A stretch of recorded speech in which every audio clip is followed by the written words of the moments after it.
You're listening to Financial Advisor Marketing, the best show on the planet for financial advisors who want to get more clients without all the stress. You're about to get the real scoop on everything from lead generation to closing the deal. James is the founder of theadvisorcoach.com, where you can find an entire suite of products designed to help financial advisors grow their businesses more rapidly than ever before. Now, here is your host, James Pollard. All right, financial advisors, thank you for tuning in to another episode of the podcast. If you're still with me, you're one of the rare ones. I really appreciate you. The title of this episode technically is How Financial Advisors Can Scale Their Business. But before we get into all the nitty-gritty stuff, Jonathan, I have a little story to tell you about O.J. Simpson nonetheless.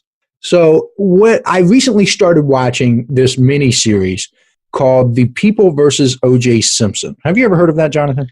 Yeah, like a cable show or one of the cable channels made it. Yeah, it was popular back in the day, and this is the first time I've ever seen it. It's got John Travolta in it. The other guy, I'm kind of going in and out. Usually I read a book when I watch TV, but the part that struck me, the part that I really saw, was that you have the prosecution with like Marcia Clark, and these people are basically doing whatever they can to make sure O.J. Simpson gets convicted. And whether or not you believe he did it, I don't really care either way. I have yet to form an opinion, to be honest, because I'm just not into the case like that. But the part that struck out to me, like I said, was the defense. It's called the Dream Team. These are the people that are defending O.J. Simpson. It had Bob Shapiro. It had Johnny Cochran. He was probably the most famous. And there was a scene in there where Johnny Cochran basically said in order to win, they needed to tell their story better than the prosecution. And I was like, whoa, like, that's amazing. It's directly applicable to marketing because they were better storytellers. Now, I know O.J. Simpson was found not guilty, and I'm not saying it's all because of the story, but it didn't hurt, right? No kidding, man. That they were better storytellers. They went to the media.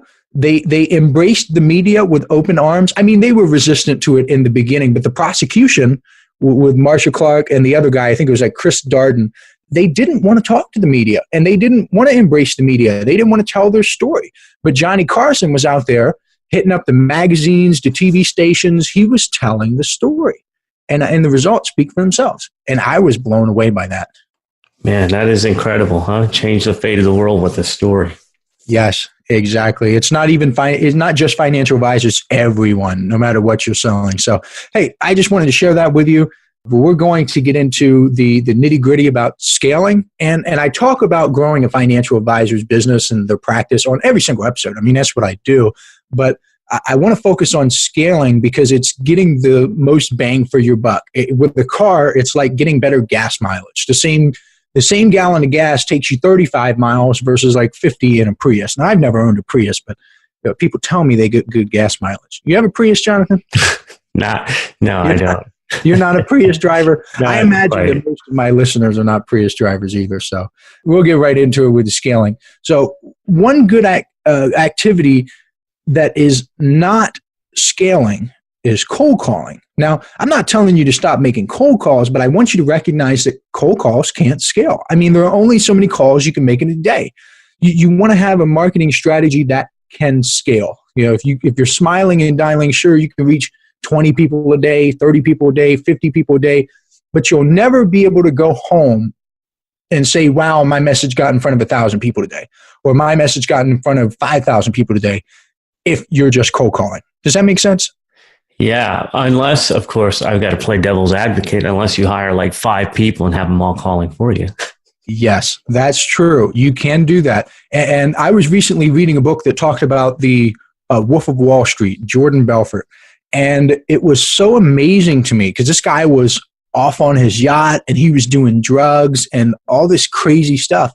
And he was still making bank. He was raking in millions of dollars because he had people calling for him, which is a system that scales. And he understood this. Now, most financial advisors sit behind a desk and they do it themselves. And some people are comfortable hiring other people. Some people are at that stage. Some people aren't.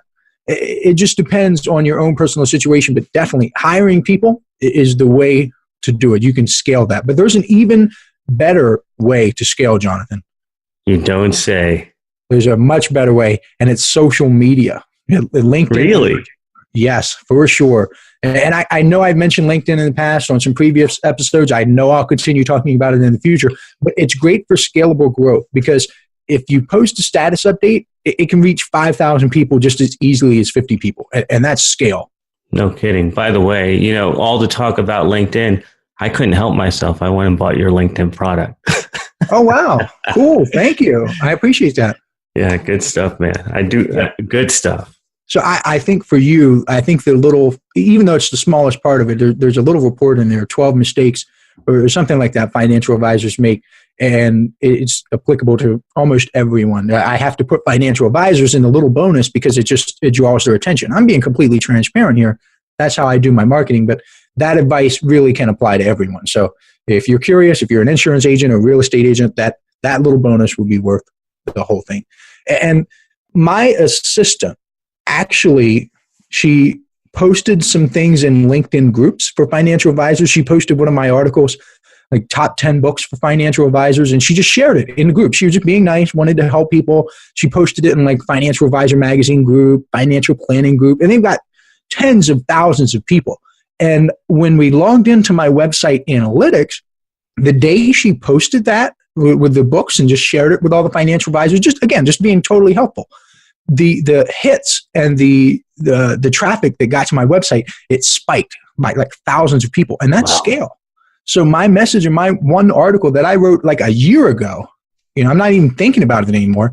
It's still getting mileage. People are still visiting my website. People are still taking advantage of the content. I'm not there. I'm not working. I don't know what I was doing when she did it, but it worked for me, and it's scale. And your assistant did it. It's like double scale, content scale and human scale. Yeah, like scale squared, as mathematicians would put it. Hey, financial advisors. Are you ready to take your business to the next level and get more clients with less stress? I invite you to join the James Pollard Inner Circle, a paper and ink newsletter that gets delivered directly to your door every month. When you join now, you'll also get a 90-minute instant download called 5 Keys to Success for Financial Advisors, a $97 value for absolutely free. All you have to do is head over to theadvisorcoach.com/newsletter and join today. But it turns out there's one more way. We're just going down a little laundry list here that you can scale as a financial advisor, and that is referrals. Now, at a quick glance, you got to kind of scratch your head here and be like, wait a minute, if I'm asking for a referral from another person and I'm there and I'm present and I'm tied to the situation, how exactly is that scale? Well, the reason it is because referrals tend to beget referrals. And I call this slow scale because one referral, you might get that today, and then 6 months from now, that person will refer more people. And then 6 months from now, those people will refer more people. So your business will grow as your client base does, as your referral network grows. Hopefully that makes sense too. Yeah, absolutely. And one of the key things that financial advisors miss, and when I don't really work with anyone one-on-one right now, I'm totally booked. I've got other projects that I'm working on, but usually one of the quick wins that I look for when I work with a financial advisor one-on-one is I see if they're working with any CPAs, if they're working with any attorneys, any real estate agents, and basically what we call strategic alliances. Because when you work with these people and you develop a relationship with those people, they have the ability to send you dozens and dozens of referrals, not just 1, 2, or 3. And the cool thing is those referrals can keep coming in, because they're going to grow their business. They're going to get referrals. They're going to get more clients. It just passes on to you. Now, that's mistake number one, is not working with them at all. Now, there are superstar financial advisors who make tons of money, hundreds of thousands, millions of dollars working with strategic alliances. But there's another layer. There's another layer to this, another level. What you want to do.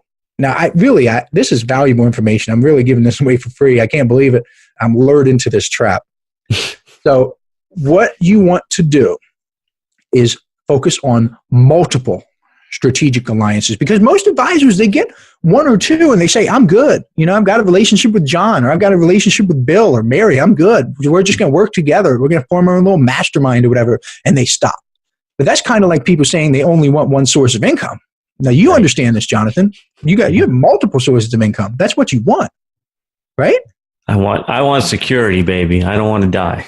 Yeah, right. Security is multiple sources of income. If one falls to the wayside, that's okay. What happens, and I don't want to get grim here, but what happens if one of your strategic alliances gets sick? Or what if they quit? I mean, just like your clients, these people want to retire too. These people want financial freedom. These people want to manage their money. These people, what happens when they retire? What are you going to do? You will be stuck. That's why you want multiple sources of referrals. You want multiple sources of prospects, multiple sources of new clients. It's wealth. And I know I talk about having multiple marketing strategies, but even within each marketing strategy, you want to make sure that you've got the burners on at all times. And I tell my assistant, the reason she was posting in groups was because it's another strategy. She messages people, she's connecting with people, she's posting status updates, and she's also posting my content in these groups because there are multiple ways to use LinkedIn and multiple ways to get that flow. You're bringing everything to you. You're attracting stuff to you. Now, that's heavy information, Jonathan, but it is pretty helpful. And that's tons better than cold calling, isn't it? Way better than cold calling. I'm not knocking cold calling. Cold calling can work, especially if you combine it with something else like direct mail or LinkedIn. I mean, if you connect with somebody on LinkedIn and then you give them a call like a few days later, but I can't remember the actual study, so don't quote me on this, but there's a certain percentage. It's like the person is like 58% more likely or something like that to agree to an appointment if you call after interacting with on LinkedIn. It doesn't even have to be a message or a connection. It could just be viewing their profile, something very simple. The person is much more likely to set an appointment if you call after doing that because they recognize you. They say, oh yeah, that's that guy, Joe, that viewed my profile. And as crazy as it seems, you're building familiarity there, which builds trust. Like the more people see you, the more people interact with you, even though I know it's hard to believe for a lot of financial advisors who don't come from this marketing world, but the more people see you, the more they trust you. Am I right or wrong, Jonathan? Yeah, there's those two pieces there, the trust and the respect. And so without those two, you won't get the business. And you're killing both with the strategies here. Yeah, it works. I mean, I don't know how else to say it. It just works. And the reason scale is so important is because it allows you to make more money for the same amount of time. And I know I talk about multiple flows. So if you have passive income, you have 2 or 3 or 4 sources of passive income, you're going to have the same 24 hours no matter what. And we all have the same 24 hours in a day. So it's important.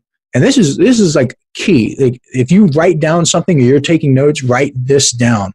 You want to extract maximum value from each hour you have because the unit of time doesn't change. You're going to get the same hour no matter what. But if you can get $200 from that hour instead of $100, you've essentially, because you're working within the constraints of time, you've essentially doubled your income. That's how you want to focus on it. If you're scaling out, it allows you to double, triple, quadruple your income because you're doing multiple things and you're doing those things more effectively than you would have otherwise. And this podcast, what I'm doing right now, practicing what I preach here, it is another example of scale. So I can create a podcast and I can record this with Jonathan here and I can have 20,000 people listen to it just as easily as I can 2 people. It's going to take me, like 20 minutes or so to record this podcast? That's like a conversation with someone on the phone, one person who's listening to me and being like, is this guy the real deal? Can I trust him? Can he really help me get more clients? And it's just one person. I'm limited there. But with this podcast, again, being 100% transparent, I have nothing to really hide, just telling you I'm practicing what I preach here. I'm trying to scale myself to financial advisors. That's exactly what I'm doing, Jonathan. And doing a damn good job of it. Thank you. And you practice scale. You practice scale because you've got the podcast factory. You've got multiple podcasts. People could approach you, do a podcast, and they could have it. They could scale. So you're scaling by helping people scale. That's the secret, right? Help more people get what they want. Yeah. Who said that? Was that Zig Ziglar? He said you can get anything you want in life if you help enough people get what they want. I think so. Yeah, I think it was him. And the point is, these podcast episodes and all the marketing really that I'm doing, it's going to continue working for me, whether I'm sleeping, whether I'm working, whether I'm on vacation. And I want financial advisors to think like this. What can you do that will work for you no matter what you're doing? Or have it work harder for you in the same amount of time. Get to get a more reach, a better gas mileage, if you will. Because if you can do that and you can answer that question, I'm going to leave this podcast episode with that, you can scale your efforts. Boom. What's coming up next time? I think on the next episode, we're gonna talk about why most financial advisors fail. I'm going to talk about failure. And I'm going to put on my negative thinking cap, and I'm going to tell you why financial advisors don't get the success I know they deserve. Actually, failure is one of my favorite topics. I can't wait. Until next time, another show is in the can. This is thepodcastfactory.com.